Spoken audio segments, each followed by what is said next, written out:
Ya Allah. Ya Allah.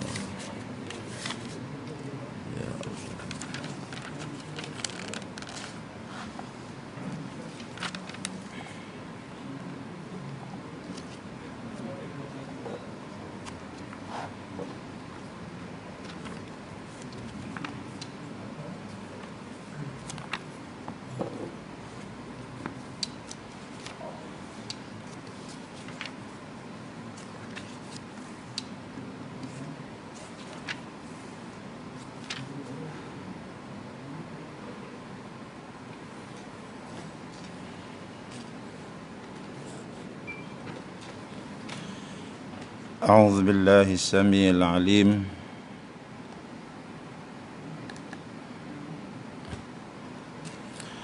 أعوذ بالله السميع العليم من الشيطان الرجيم بسم الله الرحمن الرحيم السلام عليكم ورحمة الله وبركاته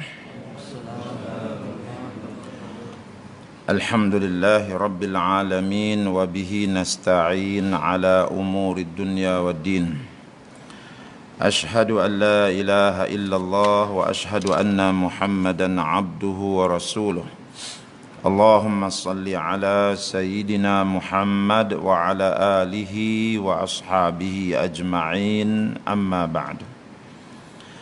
Alhamdulillah, kita ucap syukur pada Allah Subhanahu wa taala pada pagi yang mulia ini dapat sama-sama kita ke rumah Allah dan insya-Allah sama-sama kita mengamalkan satu sunnah yang diajar oleh Nabi sallallahu alaihi wasallam, yaitu sunnah beribadat, menambahkan ibadat selepas solat subuh dengan beriktikaf, dengan berzikir, dengan mengaji sehingga terbit matahari.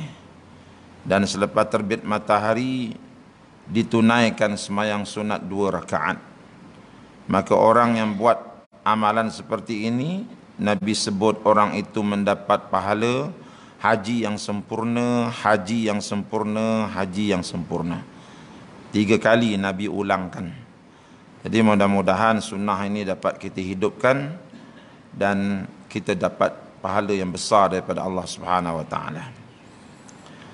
Pada pagi yang mulia ini, seperti biasa kita akan mengambil ayat-ayat Al-Quran untuk kita mengambil pengajaran-pengajaran yang sangat baik daripadanya. Maka pada pagi ini kita akan menyentuh ayat yang keempat dan juga ayat yang kelima dari surah An-Nur. Ayat keempat dan juga ayat yang kelima dari surah An-Nur. Allah Subhanahu wa taala telah berfirman, Bismillahirrahmanirrahim.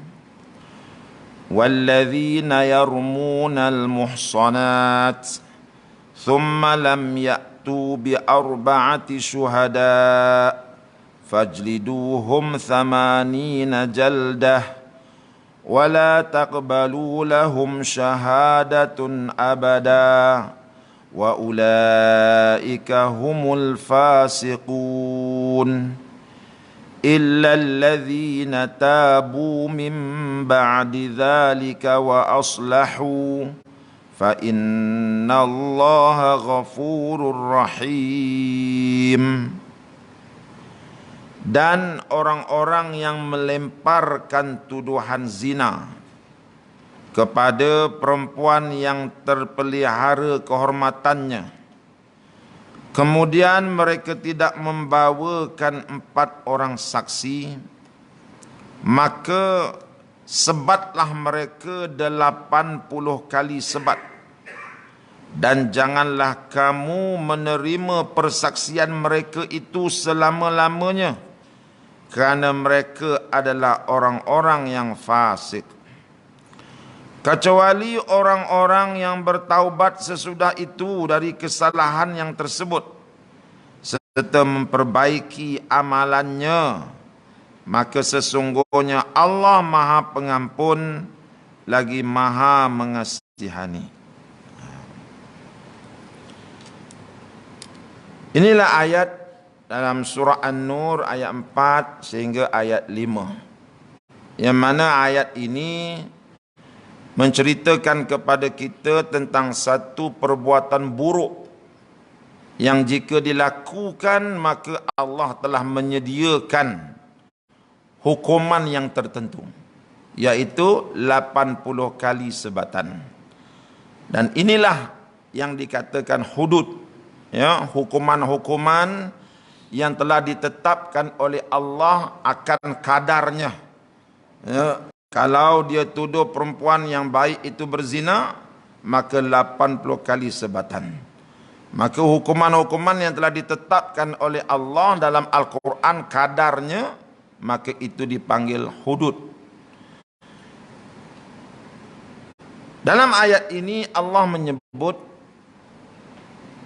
walladzina yarmuna, dan orang-orang yang menuduh. Perkataan yarmuna itu datang daripada perkataan rama yarmu. Rama ini dalam bahasa Arab artinya melontar.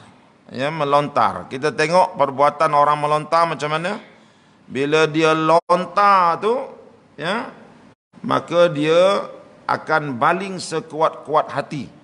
Dia lontar, kemudian dia mencari sasaran. Ya, maka orang yang melontar, yakni orang yang menuduh, ya, Allah Ta'ala serupakan orang yang menuduh itu seperti orang yang melontar batu. Ya. Jadi dekat sini dia melontar ni, dia menuduh ni, dia tuduh siapa? Al-Muhsanat. Al-Muhsanat ni siapa dia? Al-Afifat. Dalam tafsir kata Al-Afifat, yakni perempuan-perempuan yang suci. Ya, perkataan muhsanat ini asal daripada perkataan husun. Husun ni artinya pagar, kubu. Ya, maksudnya daripada perkataan pagar dan kubu itu Allah datangkan perkataan muhsanat, wanita-wanita yang dipagari. Artinya apa? Wanita-wanita yang dipagari dengan iman, wanita-wanita yang dipagari dengan perasaan malu, wanita-wanita yang dipagari dengan perasaan marwah.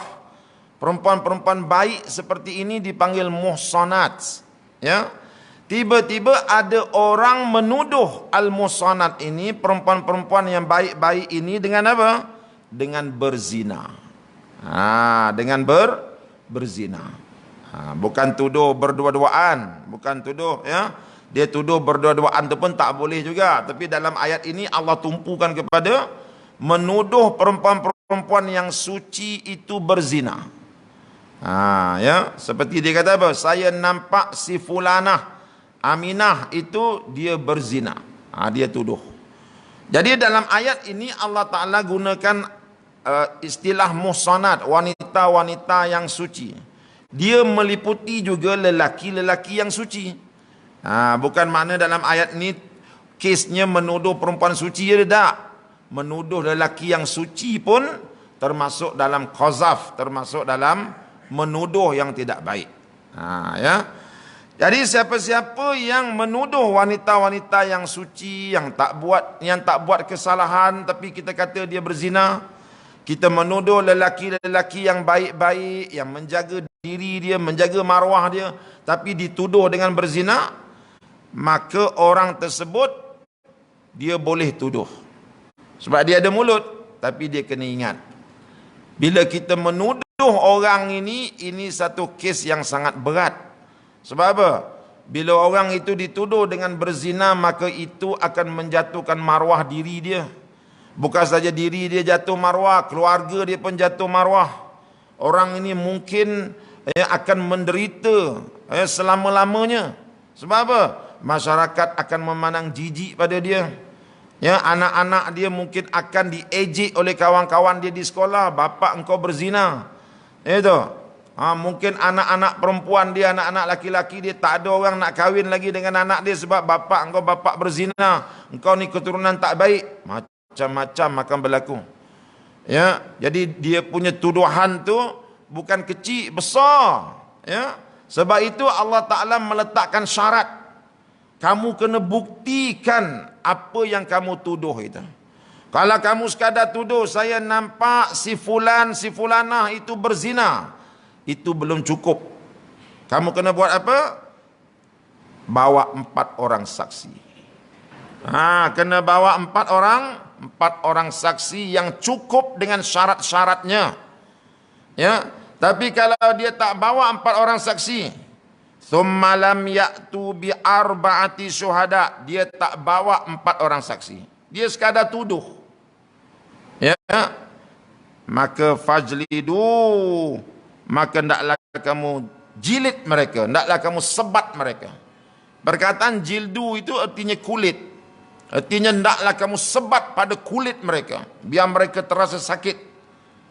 Jangan disebat tu di atas baju, sebat di atas kulit dia. Fajliduhum, ndaklah kamu sebat mereka itu. Mereka siapa? Mereka yang tuduh orang berzina tapi tak bawa 4 orang saksi. Dia kena 4 orang saksi. Nampak batang celak itu masuk ke dalam mangkuk tu jelas-jelas, sejelas-jelasnya, kan? Maka 4 orang saksi itu pula kenyataan dia semua kena sama. Katakanlah dia bawa 4 orang saksi, tiba-tiba 3 saksi kata kenyataannya sama. Ya, kami nampak yang lelaki namanya ini, yang perempuan namanya ini. Itu, kami nampak peha mereka bertemu peha, dada bertemu dada. Dan kami dengar bunyi dengusan-dengusan daripada mereka. 3 orang kata jelas. Tiba-tiba datang seorang, dia kata apa?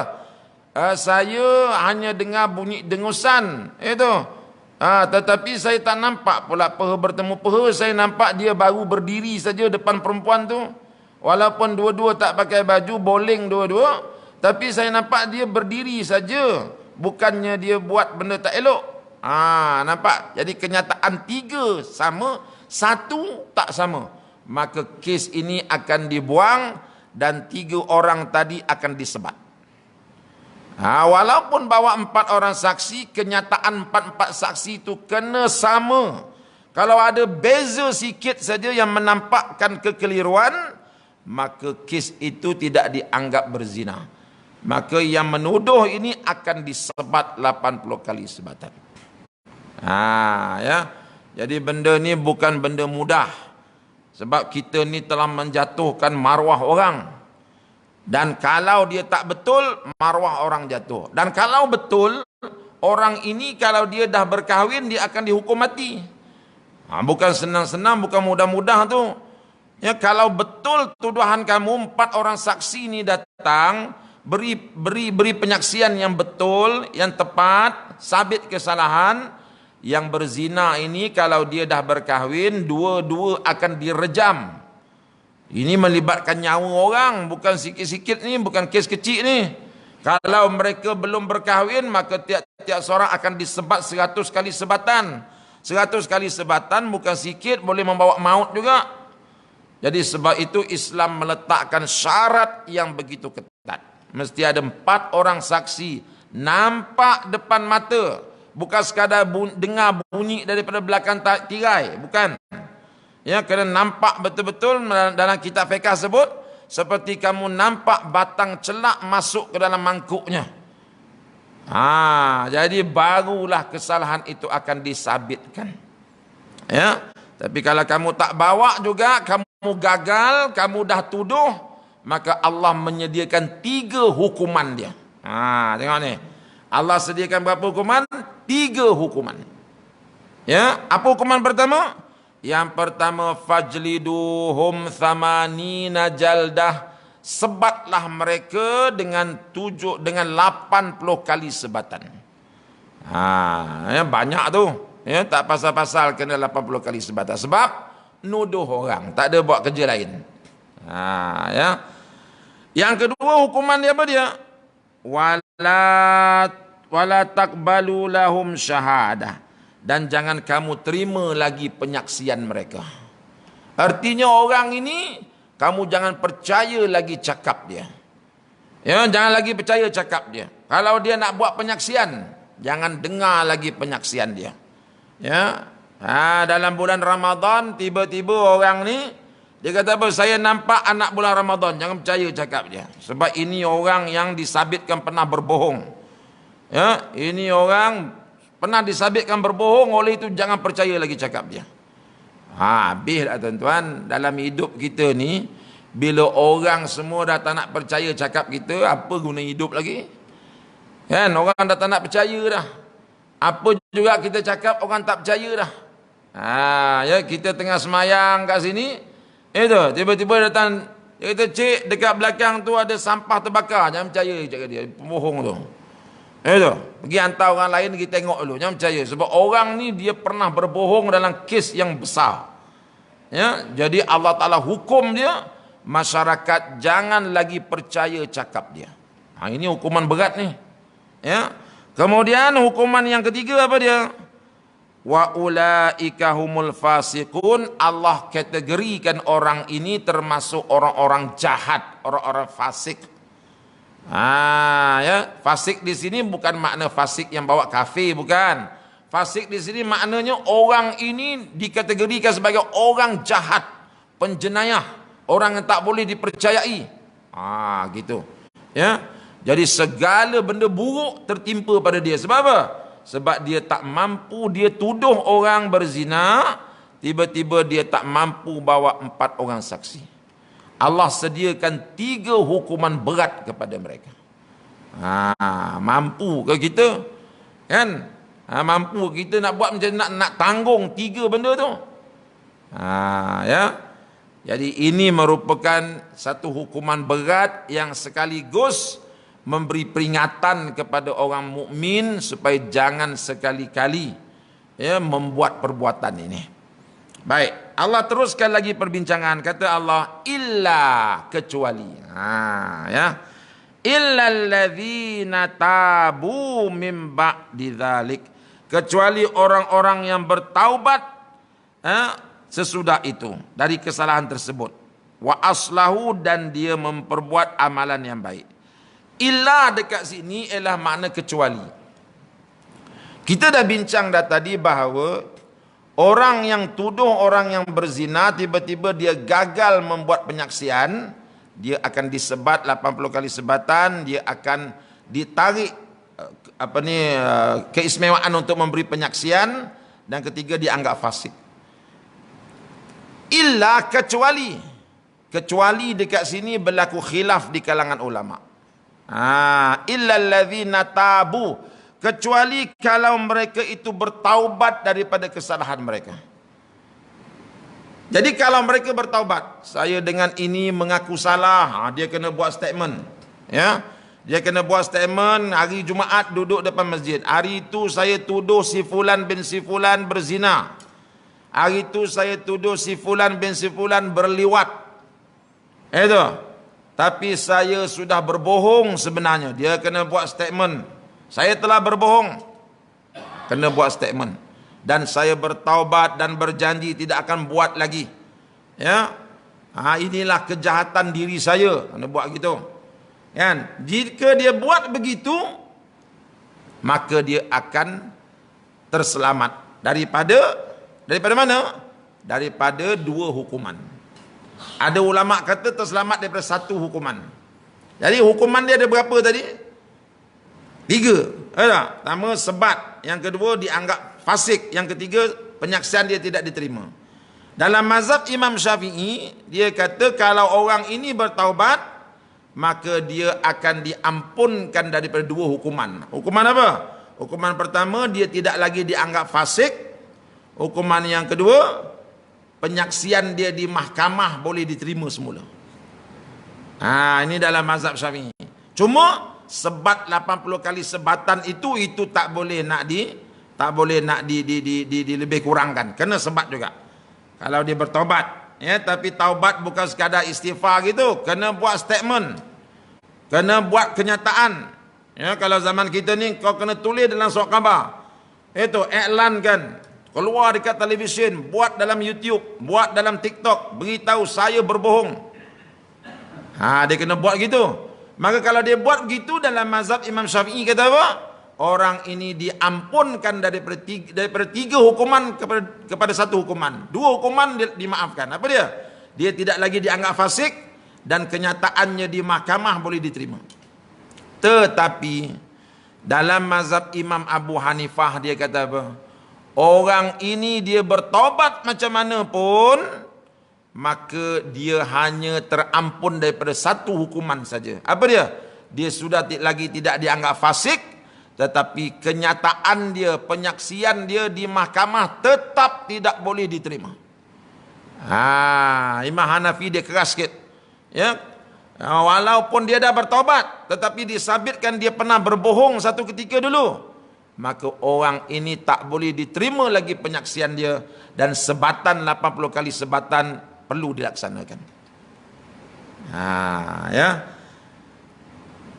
Innallaha ghafurur rahim. Allah Ta'ala itu Tuhan yang sangat pengampun dan sangat penyayang. Tuan-tuan, bila kita bercerita tentang hukum ini, untuk memahamkan lagi, jom kita dengar satu cerita. Ya, saya datangkan selalu dengan cerita. Ya, kalau sebelum ini dengan cerita para nabi, hari ini kuliah subuh kita nak cerita-cerita para sahabat. Cerita yang ada kaitan dengan ayat yang kita bincangkan ini. Cerita ni dengar betul-betul. Ya, cerita ni sangat penting. Cerita ni sangat penting. Ya, kalau kita tak faham cerita ni nanti, ya, kita tak faham ayat ni. Bila tak faham ayat, kita dengan mudah saja tuduh orang berzina.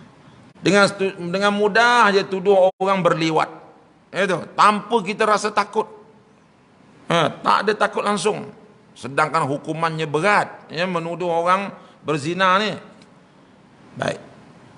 Ada seorang sahabat Nabi namanya Sayyidina Mughirah bin Syu'bah. Mughirah bin Syu'bah radhiyallahu anhu. Mughirah bin Syu'bah ini, tuan-tuan, salah seorang sahabat Nabi yang Nabi sebut dia adalah antara ahli syurga. Sebab apa? Sebab Mughirah bin Syu'bah dia terlibat dalam bai'atul ridwan. Ya, dalam bai'atul ridwan. Apa makna bai'atul ridwan? Bai'atul ridwan artinya, kan masa Nabi pergi buat umrah tu, ya, dia pergi buat umrah kali pertama, dia tidak dibenarkan masuk.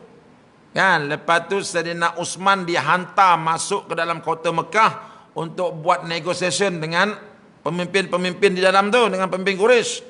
Tiba-tiba Uthman tidak keluar-keluar. Mereka tunggu tak keluar-keluar. Datang kabar angin, kata Sayyidina Uthman telah dibunuh. Maka kalau betul Sayyidina Uthman telah dibunuh, ini satu pengkhianatan. Sebab apa? Sebab Uthman dihantar masuk ke dalam kota Mekah sebagai juru bicara. Juru bicara, utusan-utusan mana boleh dibunuh? Tak boleh, ini peraturan dunia. Mereka tunggu, Uthman tak keluar.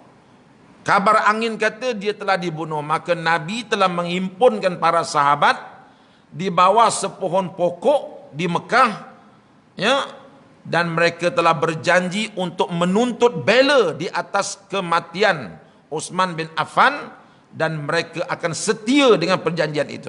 Nabi kata, sesiapa yang terlibat dalam perjanjian ini yang dinamakan Bai'atul Ridwan, orang itu tempatnya di surga. Jadi Mughirah bin Syu'bah ini adalah salah seorang daripada sahabat Nabi yang Nabi jamin dia masuk surga. Ya, dia masuk surga. Minum dulu, serak pula. Ya, jangan ke mana-mana. Ini cerita menarik. Cerita tentang sahabat Nabi nama Mughirah bin Syu'bah. Mughirah bin Syu'bah ni, tuan-tuan, sebelum dia masuk Islam, dia ni memang orang yang agak nakal lah. Ya, seorang pemuda yang sangat nakal. Pernah, tuan-tuan, dia dihantar ke luar negara oleh kerajaan Quraisy. Quraisy hantar dia bersama dengan 8 orang, ya, utusan Quraisy untuk pergi menghadap raja di Mesir. 8 orang pergi. Semasa menghadap raja tu, 7 orang dapat hadiah daripada raja. Dia seorang tak dapat. Apa kesnya wallahu alam lah, cuma raja tak bagi kat dia. 7 orang dapat, dia seorang tak dapat. Depan raja dia kata apa? Tak apa, saya redha, itu saya pasrah, ya. Bila balik ke Mekah, dalam perjalanan ke Mekah, tuan-tuan, tengah-tengah padang pasir itu, dia seorang, dia bunuh 7 orang. Lalu hadiah tu semua dia punggah masuk dalam kereta dia. Ya, ini Mughirah bin Syu'bah, dia bukan calang-calang orang, seorang pendekar. Dia boleh kalahkan 7 orang, dia seorang je. Ya, ini zaman dia lah, ni zaman di mana dia berada dalam dunia jahiliah.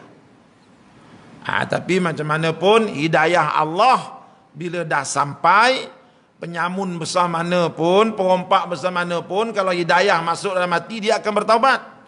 Mughirah bin Syu'bah tuan-tuan menzahirkan keislamannya kepada Nabi SAW itu. Jadi dia masuk Islam. Sebelum Nabi berhijrah, sebelum Nabi buat umrah yang pertama tu. Ya. Jadi sebab itu kita tengok ketika Nabi buat umrah yang pertama, oleh kerana tak boleh masuk dalam, maka berlakulah satu perjanjian yang dinamakan perjanjian Hudaibiyah. Kalau kita baca perjanjian Hudaibiyah tuan-tuan antara Nabi dengan Quraisy, ketika Nabi nak bernegosiasi dengan wakil kerajaan Quraisy bernama Suhail bin Amr. Suhail bin Amr ni wakil kerajaan Quraisy. Dia nak datang berbincang dengan Nabi berkaitan dengan boleh masuk tak boleh masuk. Suhail bin Amr ni tuan-tuan, dia datang, dia cuba nak pegang janggut Nabi. Ini adat orang Arab itu. Ya, dia suka pegang janggut orang yang dia nak berbincang dengannya. Ketika Suhail bin Amr yang kafir ni nak pegang janggut Nabi, belum sempat dia pegang janggut Nabi, Mughirah bin Syu'bah dari arah belakang ketuk tangan dia dengan ulu pedang. Sempat dia punya tindakan laju, ketuk tu. Kalau lagi sekali, kalau buat lagi, maka bukan ulu pedang, pedang ni akan bercakap. Ini kehebatan Mughirah bin Syu'bah. Tindakan dia, pergerakan pedang dia sangat laju. Ya, ini pendekar besar. Tiba-tiba dia masuk Islam, dia jadi bodyguard Nabi. Nabi tak minta dia jadi bodyguard, tetapi itulah dia Mughirah bin Syu'bah, sentiasa menjaga Nabi. Ya, dalam peperangan dia sentiasa ikut Nabi, tak tinggal. Ya, inilah kebaikan, kesolehan dan juga keperwiraan Mughirah bin Syu'bah. Cerita dia kita tak nak tumpukan ketika Nabi masih lagi di kandung hayat. Kita nak cerita Mughirah bin Syu'bah selepas dia meninggal dunia, selepas Nabi wafat.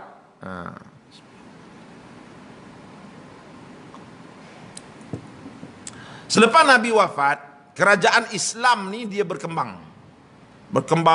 Parsi jatuh ke tangan Islam, ya. Kerajaan Romawi kalah, ya. Jajahan takluk Romawi jatuh ke tangan Islam. Jadi empire Islam ni dah jadi luas. Ada sebuah tempat bernama Kufah.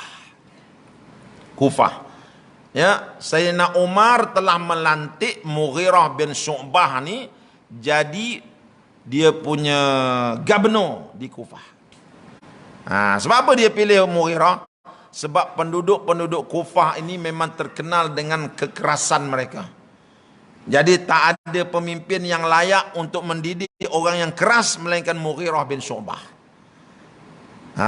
Ya, jadi tempat tu kalau hantar pemimpin yang lembik-lembik ni memang kena pijak dengan orang je lah. Ya, dia kena hantar orang yang keras-keras. Sebab itu kita tengok Saddam Hussein masa dia mentadbir Iraq, ya, maka dia dapat menjaga rakyat dia dengan baik, dengan penuh disiplin. Sebab Saddam pun jenis keras, rakyat pun keras, maka dia lebih keras, maka rakyat tunduk pada dia. Tapi kalau hantar yang lembik-lembik, memang dia gorengnya pemimpin tu. Jadi Kufah ni tuan-tuan bukan sebarang orang.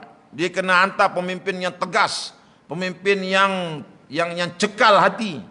Maka dihantar Mughirah bin Syu'bah. Jadi semasa Mughirah bin Syu'bah jadi gubernur dekat sana, 2 tahun dia memerintah suasana aman damai. Sebab dia memang bijak mentadbir. Ya, Mughirah bin Syu'bah ni tuan-tuan, dalam kitab sejarah menyebut dia juga dipanggil sebagai Mughirah Ar-Ra'i. Gelaran dia Mughirah Ar-Ra'i. Artinya apa? Mughirah yang mempunyai pandangan yang tajam. Orang panggil dia, pandangan dia tajam. Ya, sebab tu dia layak jadi gubernur. Bijak bistari. Ya, diceritakan dalam kitab-kitab sirah, Mughirah bin Syu'bah ni kalau dia nak jumpa Sayyidina Umar, orang lain susah tapi dia dibenarkan masuk. Umar sangat-sangat menghormati Mughirah bin Syu'bah sebab dia ni Mughiratul Ra'i, Mughirah yang ada pandangan yang tajam. Ya, sehingga para sahabat kata apa? Kalaulah di Madinah ini ada 7 pintu yang sukar untuk orang masuk, tetapi Mughirah bin Syu'bah boleh masuk semua pintu-pintu ini dengan mudah. Nak ceritanya, dia ni orang yang cerdas akalnya. Ya, sebab itu Sayyidina Umar bila sebut Mughirah, masuk. Maknanya dia sangat menerima Mughirah bin Syu'bah. Tiba-tiba tuan-tuan berlaku satu kejadian. Mughirah bin Syu'bah ni dia seorang gubernur, dia duduk satu rumah dengan isteri dia. Ya, duduk rumah tu, rumah dia 2 tingkat. Di depan rumah dia tu ada jalan raya kecil. Sebelah jalan raya tu ada rumah 2 tingkat juga, yang diduduki oleh seorang sahabat bernama Abi Bakrah. Ya, jadi rumah dia berdepan gitu. Ya, tengah-tengah ada jalan raya kecil je. Jadi berdepan gitu, rumah ni 2 tingkat, ni pun 2 tingkat. Abi Bakrah ni, dia ni sekampung dengan Mughirah bin Syu'bah. Mughirah bin Syu'bah ni daripada Bani Thaqif. Mereka berdua ni ada sedikit problem. Ada sikit problem, ya. Jadi Abi Bakrah duduk kat depan rumah Mughirah bin Syu'bah. Pada satu hari, Abi Bakrah ni dia sedang duduk di atas, bahagian atas. Dia minum ngetih-ngetih dengan sahabat-sahabat dia. Bersama dengan 3 orang sahabat Nabi yang lain, 4 orang. Duduk ngetih dekat atas tu. Jadi sedang mereka mengetih ni tuan-tuan, minum teh, tiba-tiba angin bertiup. Jadi pintu tingkap rumah dia tu berdebum. Jadi Abi Bakrah ni pergi tutup. Dia kata, nanti kejap lah korang minum lah, aku nak pergi tutup sekejap. Bila dia nak tutup tingkap, sebab dia berada di bahagian atas, dia nak tutup tingkap, dia nampak di bahagian bawah rumah Mughirah bin Syu'bah ni, Mughirah bin Syu'bah berada di atas peha perempuan. Memang nampak jelas lah dia duduk di atas, nampak gitu. Apa hal ni? Kan? Sepatutnya dia tutup terus lah, betul tak? Kalau dah ternampak benda tu, itu bukan rezeki tu, itu bala nama dia tu. Betul? Tapi dia terus tengok.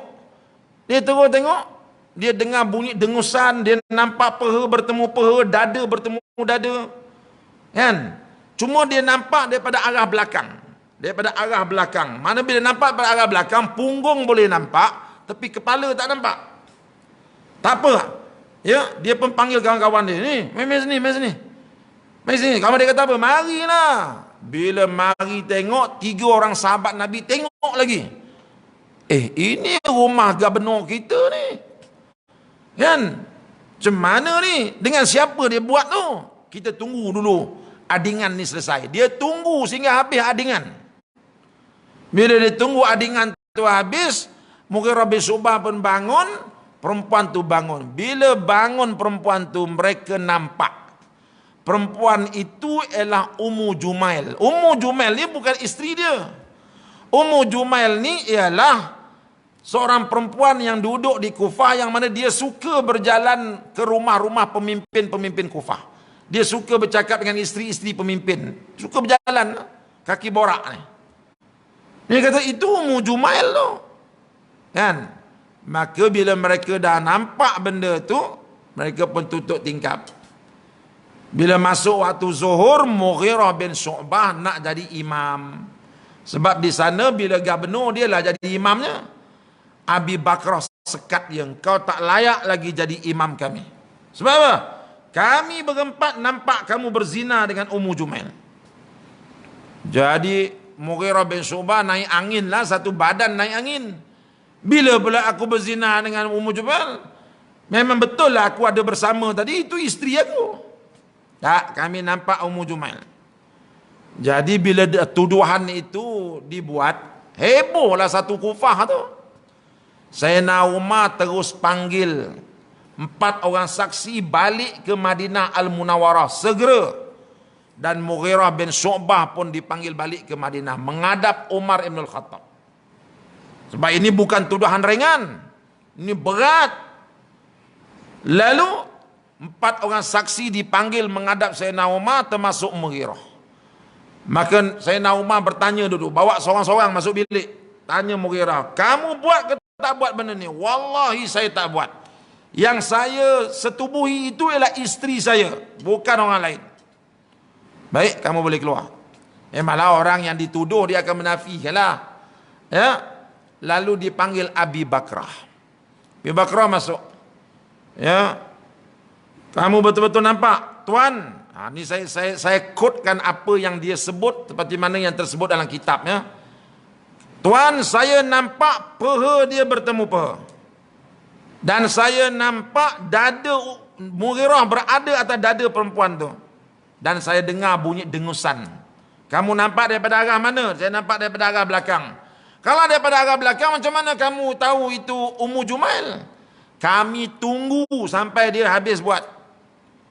Lepas dah habis buat, Mughirah bin Syu'bah berdiri, kami nampak itu Ummu Jumail. Baik. Kamu boleh keluar. Panggil saksi yang kedua. Saksi yang kedua masuk memberikan penyaksian yang sama juga. Saksi yang ketiga masuk memberikan penyaksian yang sama juga. Sayyidina Umar selaku hakim sudah berasa sedih. Kita kena ingat ya, hakim dalam Islam ni kerja dia disunatkan dia mencari jalan, kalau boleh jangan dihukum. Ya. Jadi 3 orang sudah memberikan penyaksian yang begitu hebat. Sama. Ini kalau seorang lagi beri penyaksian yang sama, Mughirah akan ditanam badan dia dan akan direjam sampai mati. Masuk sahabat Nabi yang keempat bernama Nafi'. Masuk yang keempat. Kamu nampak Mughirah bin Syu'bah dia berzina dengan perempuan lain? Tuan, saya nampak perempuan itu tak pakai baju, Mughirah pun tak pakai baju. Tapi saya tak nampak pula peha bertemu peha. Saya nampak Mughirah sedang melutut di depan perempuan itu, kan, daripada arah belakang. Saya tak nampak pula peha bertemu peha. Satu statement dah tak sama. Ketika itu Sayyidina Abu Bakar bertakbir, Allahu Akbar. Sebab apa dia bertakbir, tuan-tuan? Sebab suka. Dia tak mau kalau boleh orang Islam itu terbunuh dengan sebab ini. Kan? Betul kamu nampak? Tuan, betul saya nampak. Tapi saya tak nampak pula dia buat. Saya nampak dia dua-dua tak pakai baju. Kemudian dia sedang melutut. Tak nampak pula bertemu peha. Tapi kamu tunggu tak benda tu berlaku sebab memang kami tunggu. Tapi tak nampak mereka berzina. Kemudian perempuan tu saya nampak. Perempuan itu muka dia serupa dengan isteri Mughirah bin Syu'bah. Dan kebetulan perempuan Ummu Jumail ni muka dia seakan-akan isteri Mughirah bin Syu'bah. Dan ketika itu langsir itu ada. Langsir itu ada, bukan tak ada langsir. Jadi bila langsir, tentu pandangan tu kabur. Jadi saya tak nampak itu Ummu Jumail. Sebab muka Ummu Jumail pun sama macam isteri dia. Maka Sayyidina Umar kata, Alhamdulillah, kes selesai. 3 orang yang tadi tu masuk dalam bilik. 3 saksi yang kata nampak betul tu dimasukkan ke dalam bilik. Sayyidina Umar perintahkan askar tangkap 3 ni, ikat dekat batang kurma tu, sebat 80 kali sebatan. Sebatlah. Sebab apa? Sebab ada satu saksi kenyataan tak sama. Ini meragukan kes. Maka 3 orang sahabat Nabi disebat dengan 80 kali sebatan atas tuduhan menuduh Mughirah bin Syu'bah berzina. Baik. Mughirah bin Syu'bah, tuan-tuan, bila tahu kes tu dia menang, maka dia kata apa pada Umar? Umar, engkau sebat mereka bertiga ni biar bagi kuat sikit. Biar padan muka dia. Ya. Umar menjerit, uskut, diam kau. Kalau tidak kerana saksi yang keempat, engkau aku dah rejam sampai mati. Sayyidina Umar marahlah. Ya, Mughirah bin Syu'bah ni pun boleh tahan juga mulutnya. Tapi kena ingat, kelima-lima mereka ni sahabat Nabi. Sahabat Nabi, kita jangan menghina mereka. Menghina mana-mana sahabat Nabi, hukumnya kufur. Terkeluar daripada Islam. Lebih-lebih lagi Mughirah bin Syu'bah ni, dia ahli syurga. Nabi dah kata dah dia ahli syurga sebab dia terlibat dalam perjanjian Bai'atul Ridwan. Maka disebatlah 80 kali sebatan. Abi Bakrah ni tuan-tuan, dia bersumpah dengan nama Allah, saya tak akan tarik balik kes ini. Saya tetap berpegang bahawa Mughirah bin Syu'bah ini dia berzina. Sebatlah saya berapa kali pun, saya tak akan beralih. Sebab saya nampak dengan mata saya. Ya. Kata sebagian ulama, dia kata dalam kes ini 75% nampak macam betul. Ya, nampak sebab 3 saksi dah berikan penyaksian. Cuma seorang saja penyaksiannya berbeza. Sebab itu Sayyidina Umar kata apa? Aku tarik semula jawatan kamu sebagai gubernur dan serahkan segala-galanya pada aku, kamu balik rumah jadi orang biasa. Jadi Mughirah bin Syu'bah dipecat daripada jawatannya. Walaupun kes ini tidak diambil sebagai kes hudud, Mughirah bin Syu'bah terselamat daripada hukuman mati dan orang yang menuduh dia itu disebat, tetapi 75% nampak macam betul. Sebab itu Mughirah bin Syu'bah dipecat daripada jawatannya. Bila dia dipecat daripada jawatannya, tuan-tuan, Sayyidina Umar hantarlah seorang gubernur baru. Namanya Ammar bin Yasir. Ammar bin Yasir pun sahabat Nabi juga, kita kenal dia. Tapi Ammar bin Yasir ni, dia ni bukan macam Mughirah. Dia bukan Datuk Panglima. Itu. Mughirah bin Ammar bin Yasir ni orangnya agak lembut. Orang lembut, tuan-tuan, ya. Kalau pergi ke Kufah, kena main dengan orang Kufah je. Orang Kufah ni bukan sebarang orang. Sampai hari ni tetap pergilah Kufah tengok. Orang dia kasar-kasar. Ammar bin Yasir tak mampu, tuan-tuan. Ya, 2 tahun dia jadi gubernur, tak mampu dia nak buat kerja dengan elok. Maka Umar terpaksa menggantikan dia dengan orang lain. Peristiwa ini berlaku pada tahun 15 Hijrah. 15 Hijrah. Mughirah bin Syu'bah dipecat daripada jawatan gubernur pada tahun 15 Hijrah. 2 tahun Ammar bin Yasir jadi gubernur, jadi tahun 17 Hijrah. Ya. Jadi selepas itu Umar melantik lagi seorang sahabat bernama Ibnu Abi Muljam. Dia lantik. Dia kata dah kamu pula pergi ke sana. Tengok macam mana. Ketika dilantik gubernur yang baru ni, sampailah perkara ini kepada pengetahuan Mughirah bin Syu'bah. Mughirah bin Syu'bah ni, tuan-tuan, dia tahu ini orang ni kalau hantar ke sana pun memang kena main je ni. Sebab dia tahu rakyat dia 2 tahun dia jadi gubernur sana, dia tahu orang Kufah ni macam mana. Ya, lalu dia jumpa dengan Sayyidina Umar. Dia pergi jumpa Sayyidina Umar. Dia kata, Umar, aku dengar cerita engkau hantar si Fulan bin si Fulan untuk jadi gubernur kat Kufah. Ya. Dalam perbualan tersebut tak disebut pula dalam kitab-kitab sejarah apa isi perbualan. Saya cari juga, isi perbualan tu tak ada. Cuma disebut Mughirah bin Syu'bah jumpa dengan Umar bin Khattab. Hasil daripada perbualan tersebut, Umar dengan segera memerintahkan askar dia kejar balik gubernur baru yang dilantik tu. Kejar balik, suruh dia balik semula ke Madinah. Bila kejar-kejar, dia baru separuh perjalanan, balik semula ke Madinah. Umar kata, aku tak jadilah lantik kau jadi gubernur. Sebab ini orang Kufah ni, dia bukan sebarang orang boleh jadi pemimpin kat sana. Oleh itu, aku lantik semula Mughirah bin Syu'bah sebagai pemimpin, sebagai gubernur di sana. Mughirah bin Syu'bah yang sudah dituduh dengan perbuatan zina dan liwat itu dilantik untuk menjadi gubernur di Kufah semula. Dan bila Mughirah bin Syu'bah pergi ke sana jadi gubernur, maka memang layaklah, tuan-tuan, sebab kepribadian dia tu menyebabkan rakyat Kufah tunduk kepada dia. Dan dia terus menjadi gubernur di sana sehingga ke akhir hayat dia. Dan dia meninggal dunia sebagai orang yang soleh.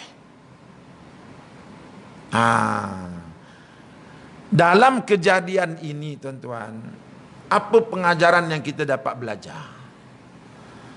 Ya, daripada cerita Mughirah bin Syu'bah ini, apa pengajaran yang kita dapat belajar? Pertama, kita dapat belajar menuduh orang berzina, menuduh orang liwat, yang buat benda-benda yang tak elok tu, kena berhati-hati, kena bawa 4 orang saksi. Kalau sekadar tuduh-tuduh daripada jauh, sama ada tulis dalam WhatsApp ataupun buat TikTok, saksi tak ada, maka ini dosa besar. Sebab itu jangan kita berani-berani tuduh, salah saya tahu dia tu buat benda ni. Jangan. Kamu ada saksi 4 orang. Nak pula kalau penyaksian tersebut sudah dibuktikan di mahkamah dia merupakan penyaksian palsu. Itu. Tuan-tuan tuduh, saya nampak si fulan bin fulan berzina. Mana alamat rumahnya? Alamat rumahnya sekian. Bila polis pergi cek rumah tersebut, baru tapaknya baru nak dibangunkan. Rumah tak ada, tapak baru buat. Ini kes, buang kes. Kan? Ya, dituduh orang ni berzina. Polis kata tak apa, hakim kata kau pergi cek tengok. Pergi cek kemaluan dia. Panggil pakar cek kemaluan dia, cek tengok. Ada tak kesan masuk ke dalam? Ada tak kesan tusukan? Kalau berlaku tusukan tu mesti dia ada berlaku luka sana luka sini. Tengok, pakar tengok, tak ada tuan, kami tak nampak pun ada kesan tusukan. Ini meragukan. Pendalilan penghujahan yang meragukan. Mahkamah telah buktikan, tiba-tiba kita kat luar ni dah, saya tahu, saya tengok muka saya tahu dia tu memang buat. Oh, ini bukan kecil-kecil punya tuan-tuan, ini dosa besar. Ya, Sayyidina Umar sekadar seorang saja berikan dalil yang meragukan, buang kes. Yang menuduh tu dia sebat, yang kena tuduh lepas. Ya. Dan pengajaran lain yang kita dapat belajar pada dia, pesalah jenayah seksual ini tuan-tuan, Sayyidina Umar masih lagi memberi peluang kepada dia untuk menjawat jawatan-jawatan yang penting-penting. Sebab apa? Sebab Umar melihat kepada kepakaran yang ada. Pada kepakaran yang ada. Tuan-tuan, aircon tuan-tuan ni rosak. Ya, tuan-tuan dah panggil 3 orang engineer, betul kan? Tak boleh. Tak? Tuan-tuan punya peti suara masjid rosak. Panggil 5 orang dah, katanya pakar, tak boleh buat. Cuma ada seorang ni memang dah 20 masjid dia baiki peti suara masjid, memang betul, pakar betul. Tiba-tiba orang bisik, Ji jangan panggil Ji, dia tu dulu pernah dituduh berzina tu. Itu tuan-tuan nak kata apa? Apa kaitan dia berzina dengan dia nak baiki kita punya mikrofon? Apa kaitannya? Bukan dia nak cium mikrofon tu, dia berzina tu, itu kes lain. Ni sekarang ni mikrofon kita rosak, kita perlu orang yang pakar. Kan? Jadi Sayyidina Umar dia fikir macam tu. Sebab itu dia kata apa? Betul lah, Mughirah bin Syu'bah ni ada sedikit kesalahan. Itu pun kesalahan yang gagal dibuktikan. Maka aku melihat kepada kepakaran dia. Maka Umar lantik dia sekali lagi untuk menjadi gubernur. Nampak tu? Ya. Inilah dia yang diajar oleh Sayyidina Umar kepada kita. Ada seorang lagi sahabat Nabi tuan-tuan. Ya, kita nak cukupkan pukul 8. Ada lagi seorang sahabat Nabi lagi dahsyat tuan-tuan kesalahan yang dia buat. Siapa dia? Dia mengaku jadi Nabi. Sahabat Nabi tuan-tuan, bila Nabi ada tu duduk sebelah Nabi mengaji dengan Nabi. Nabi sakit saja aku jadi Nabi. Siapa nama dia?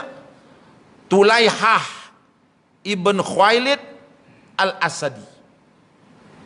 Dia ni kampung dia dekat Riyadh.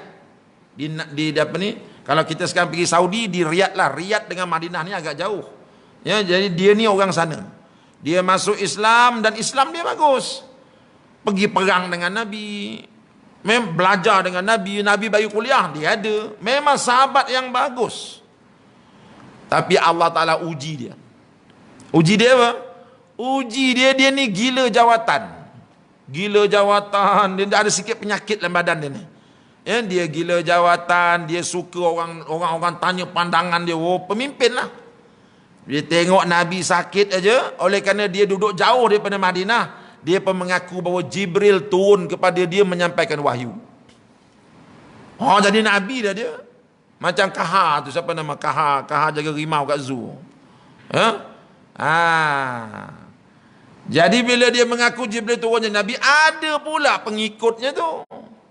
3 kabilah ikut dia, iktiraf dia sebagai Nabi. Masa tu Rasulullah SAW masih hidup lagi, tapi Nabi sedang sakit. Bila Nabi wafat, tuan-tuan, dia meluaskan lagi di ayah dia. Itu. Makin lama makin ramai orang masuk agama dia. Aku Nabi. Ya, Jibril turun kepada aku. Antara ajaran dia apa dia? Kita semayang ni tak payahlah sujud sebab dahi kita ni mulia. Apa pasal dahi yang mulia nak letak atas tanah, punggung yang busuk pula duduk atas? Apa pasal? Ini menghina. Itu. Maka tak payah. Bila semayang aja tapi tak payah sujud. Ini ajaran dia. Ramai pula yang mengikutnya tu. Dia ajaran sesat ni, tuan-tuan. Bukan sekarang je ada orang ikut, dulu lagi zaman Nabi. Walaupun sesat, ada pengikutnya. Jadi Sayyidina Abu Bakar ni, tuan-tuan, bila zaman dia tu terdapat beberapa orang Nabi palsu. Dia hantar Khalid bin Walid, dia kata, Khalid, engkau pergi kejar Tulaihah ni, bawa balik orang tua ni. Tak senonoh orang tu mengaku jadi Nabi. Khalid bin Walid, tuan-tuan, bawa tentera dia nak tangkap Tulaihah. Berlaku peperangan. Perang. Dalam peperangan itu, tuan-tuan, teruklah Tulaihah ni kena serang. Pengikut dia tanya, Tulaihah, Jibril tak turun ke bawa malaikat bantu? Engkau kan Nabi. Apa kata Tulaihah? Hari ni kita tak payah berperang kerana agama lah. Kita perang kerana kita nak hidup. Lawan, jom kita lawan. Pengikut-pengikut dia lawan. Ramai yang mati murtad, tuan-tuan. Mati murtad ikut Tulaihah. Dan peperangan itu menjadi lebih dahsyat lagi, tuan-tuan, apabila Khalid bin Walid hantar 2 orang sahabat Nabi untuk berbincang dengan Tulaihah. Dia hantar Ukasha ibn Mihsan. Ukasha ibn Mihsan ni sahabat Nabi yang terkenal. Dan seorang lagi Sayyidina Akram. Bin itu saya dah lupa, tuan-tuan. 2 orang sahabat Nabi dihantar oleh Khalid untuk menjadi juru bicara. 2 orang ni dibunuh oleh Tulaihah. Tulaihah bunuh dia. Ini kesalahan besar.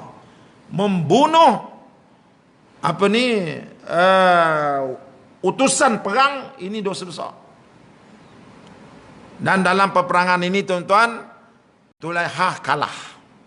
Menyebabkan dia lari lintang pukang dan dia dikejar oleh Khalid dan dapat ditangkap.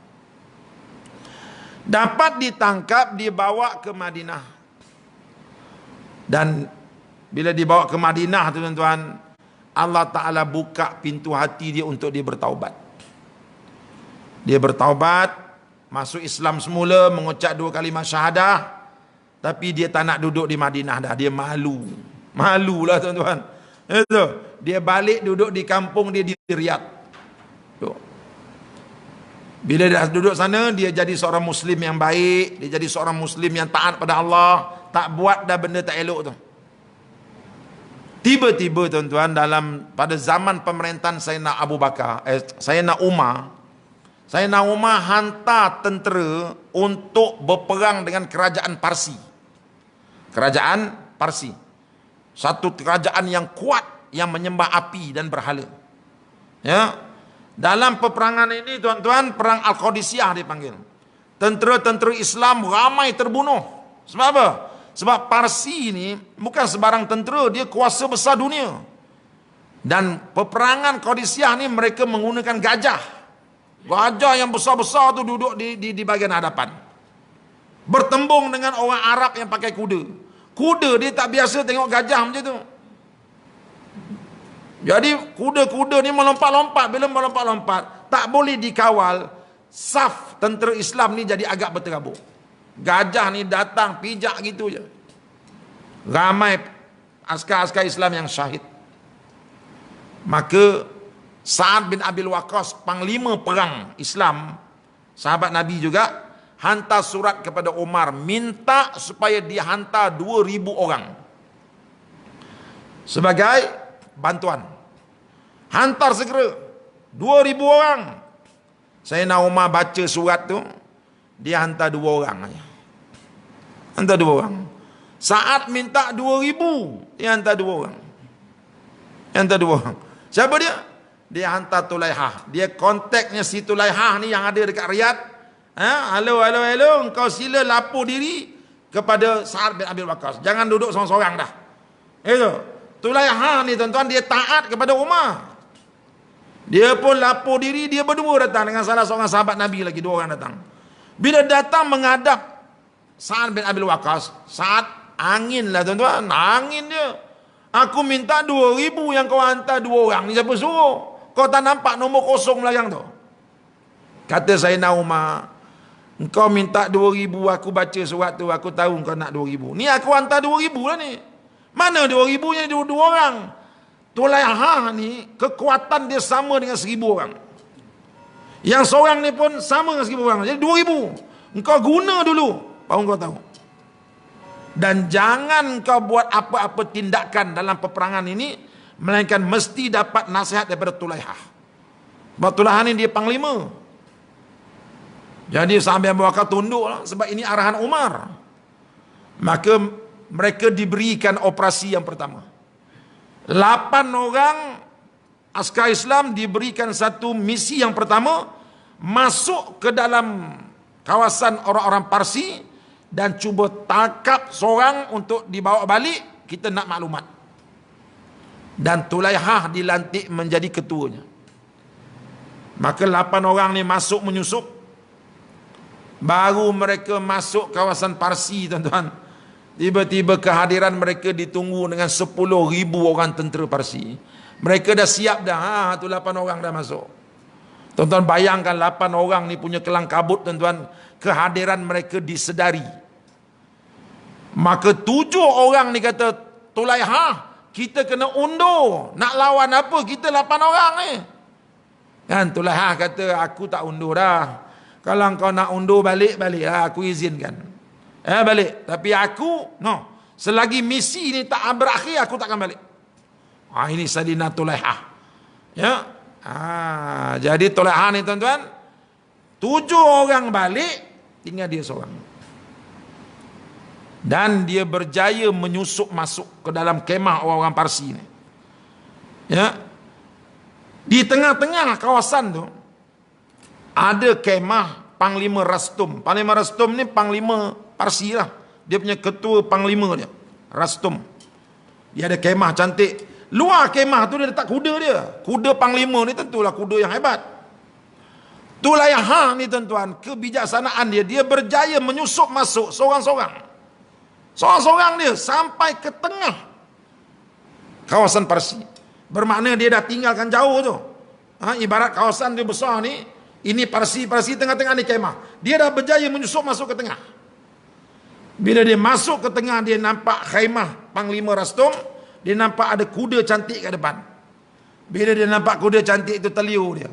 Aku nak ambil kuda ni. Dia seorang tuan-tuan. Ini kawasan beribu tentera ni. Lalu apa dia buat? Di tengah-tengah kawasan itulah dia bertakbir sekuat-kuat hati. Allahu Akbar, Allahu Akbar. Bila dia takbir tuan-tuan, dengan dia ambil anak panah, tembak ke langit sana sini. Itu tentera Parsi tengok berterbangan anak panah. Ini tentera Islam dah sampai ke tengah-tengah ni, macam mana boleh masuk ni? Padahal dia masuk seseorang je. Dalam keadaan mereka kelang kabut tu tuan-tuan, Tulaiha sempat naik melompat atas kuda Panglima Rastum. Dia bawa lagi kuda tu. Bila dia lari tuan-tuan, askar-askar Parsi nampak, kejar lah. Dia bawa kuda selaju-laju, tentera Parsi kejar dari belakang. Daripada ramai-ramai, lama-lama tinggal 3 orang saja yang mampu kejar dia. 3 orang ni tuan-tuan kejar Panglima Tulaiha sampai di tengah-tengah padang pasir. Dia pun patah balik. Patah balik, dia kata, nah, jom. Jom, kalau kamu berani masuk. 3 orang ni masuk tuan-tuan, berlawan dengan Tulaiha. 2 orang disembelih oleh Tulaiha. Tinggal seorang lagi. Bila seorang lagi, Tulaiha kata apa? Kalau kamu berani masuk. Kalau kamu nak nasib macam kawan kamu. Seorang ni angkat tangan, saya menyerah. Tuan bayangkan macam mana dia boleh lari daripada kawasan Parsi.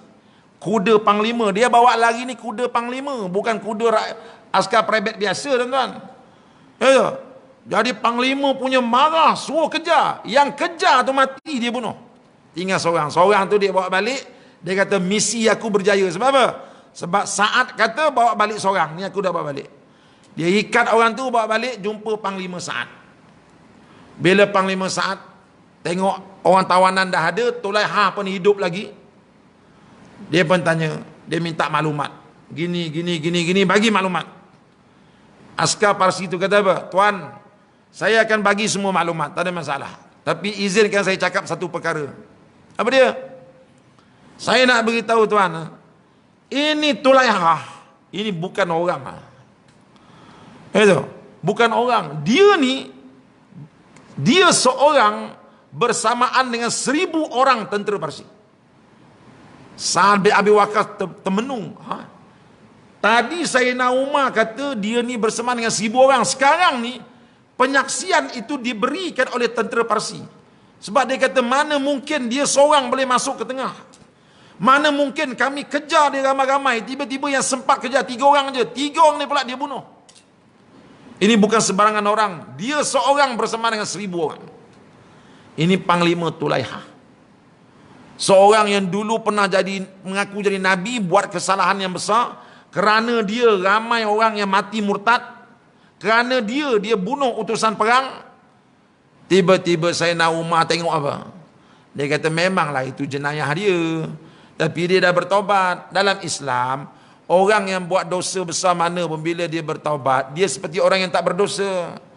At-taibu minadz-dzambi kaman la dzanbalah. Orang yang berdosa, yang bertaubat, dia tu seperti orang yang tak ada dosa, Nabi kata. Dia ni orang bersih, walaupun dulu dia mengaku jadi Nabi. Yang aku tengoknya kepakaran yang ada pada dia. Dia ni pakar dalam bidang ini. Kita perlukan kepakaran dia. Cuma Sayyidina Umar kata apa? Kalau dia cemerlang macam mana pun, jangan bagi jawatan kat dia, jangan puji-puji sangat dia. Umar dah pesan. Sebab apa?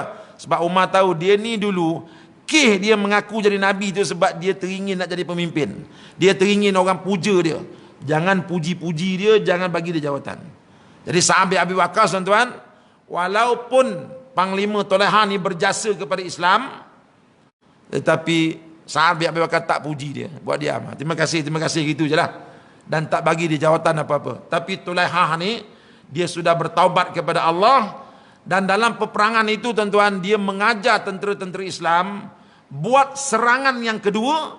Tetapi serangan yang kedua ini menjadikan mata-mata gajah sebagai sasaran anak panah. Dia kata kita tembak mata gajah tu. Jangan tembak askar dia, tembak mata gajah. Jadi bila serangan kedua ni, mereka tumpu kepada mata gajah. Buta lah gajah-gajah tu semua. Gajah bila dah dicocok dengan anak panah, naik minyak dia tuan-tuan. Bila dia naik minyak, dia undur ke belakang, dia pula pijak tentera-tentera Parsi ni. Ketika itulah tentera Islam datang menyerang. Dan dalam peperangan Qadisiyah Siri yang kedua, orang Islam menang besar. Sehingga hari ini Iraq jatuh ke tangan Islam. Hasil daripada peperangan Qadisiyah ini. Jadi bila kita tengok Iraq dan Iran yang dulunya Parsi jatuh ke tangan Islam, kita teringat bahawa inilah jasa seorang bekas penjenayah bernama Tulaiha Al-Khuwailid Al-Asadi. Kalaulah tidak kerana jasa Tulaiha ni tuan-tuan, Iraq dan Iran tak jatuh ke tangan Islam. Ini jasa seorang penjenayah. Tetapi dia telah bertaubat. Kan? Orang kita ni bila banduan keluar daripada penjara, dia datang masjid pun kita selipar kita sorok. Betul? Dah keluar dia. Sorok selipar. Apa? Banduan. Padahal banduan ini dalam penjara, dia telah bertaubat, dia telah menangis depan Allah, dia keluar tu bersih. Patutnya kita menyokong dia, patutnya kita bagi galakan pada dia. Ni dah masyarakat kita hina. Ini bekas banduan. Tiba-tiba banduan pula nak jadi Pak Imam, lagi orang tak nak. Itu, padahal banduan dekat dalam tu kita didik dia jadi hafiz Quran. Itu bila semayang jemaah yang jadi imam kat dalam banduan. Menangis-nangis malam-malam bertahajud. Tiba-tiba gitu, itu banduan tu. Kawan ni buat lagi lah. Kita tak amalkan perintah Allah. Nabi aja apa? At-taibu minadz-dzanbi kaman la dzanbalah. Orang yang bertaubat itu daripada dosa, orang itu seperti orang yang tak ada dosa. Tapi masyarakat manusia pada hari ini tetap memandang hina. Itu banduan tu. Itu kita tak ikut sunnah Nabi. Bila kita cop begitu, kita ni diserang penyakit ujub, seolah-olah kita lah lebih baik daripada dia. Padahal Nabi Yusuf pun bekas banduan juga. Nabi Yusuf berapa lama duduk penjara? Bekas banduan. Tetapi Raja Mesir pandang kepada kepakaran dia. Yusuf, keluar. Kamu jadi Menteri Kewangan. Cuma Nabi Yusuf, kita dah ceritakan hari itu kan, bila Raja lantik dia jadi Menteri Kewangan, tak nak dia. Aku nak dua jawatan, Menteri Kewangan dan Perdana Menteri. Aku nak. Jadi Yusuf lah antara orang yang pertama dalam dunia yang bila dilantik jadi Perdana Menteri, dia tak nak. Saya tak nak jadi Perdana Menteri, kecuali kalau saya jadi Menteri Kewangan juga. Jadi sebab itu dalam sejarah, Yusuf lah orang pertama, banduan pertama dalam dunia, dilantik jadi Perdana Menteri. Waktu yang sama dia juga dilantik menjadi Menteri Kewangan Mesir. Sebab apa dia minta jawatan tu? Sebab dia tahu ini bahagian kewangan, bahagian yang sangat penting. Kalau diberikan kepada pencopet-pencopet ni, habislah negara. Sebab tu dia minta jawatan itu, sebab dia bermimpi Mesir akan menghadapi kemarau selama 7 tahun. Jadi 7 tahun yang pertama, kita perlu tanam gandum sebanyak-banyaknya. Jadi bila nak tanam gandum sebanyak-banyaknya 7 tahun ni, segala peruntukan tu mesti diurus dengan baik. Kalau ada pencopet-pencopet ni, habislah. Sebab tu dia minta jawatan ke Menteri Kewangan. Dia uruskan 7 tahun tu. Bajet-bajet yang sampai diuruskan untuk tanam gandum.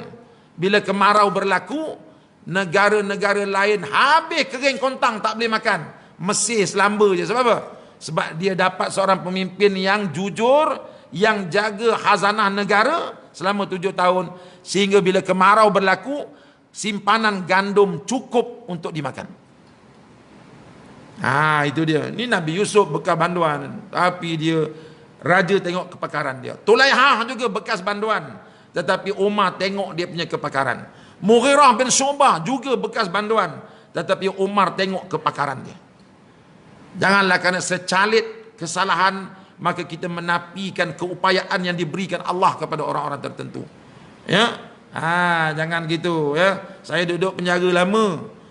Didik anak-anak kat dalam tu, kita tengok ramai di kalangan mereka yang tengok mungkin ini wali Allah. Dia duduk malam pukul 3 pagi, kita lalu dekat sel tu, tengok dia tengah sujud pada Allah. Lalu pukul 4 dia tengah sujud pada Allah. Mereka ni jangan kita pandang mereka ni dengan pandangan yang hina. Sebab taubat itu Allah Ta'ala suka kepada orang yang bertaubat. Kan Allah kata apa? Innallaha yuhibbut tawabina wa yuhibbul mutatahhirin.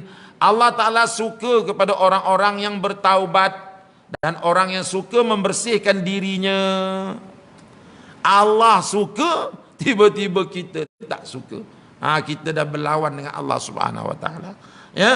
Itulah dia tuan-tuan kupasan ayat yang keempat dan juga ayat yang kelima dalam surah An-Nur yang kita bincang pada pagi ini.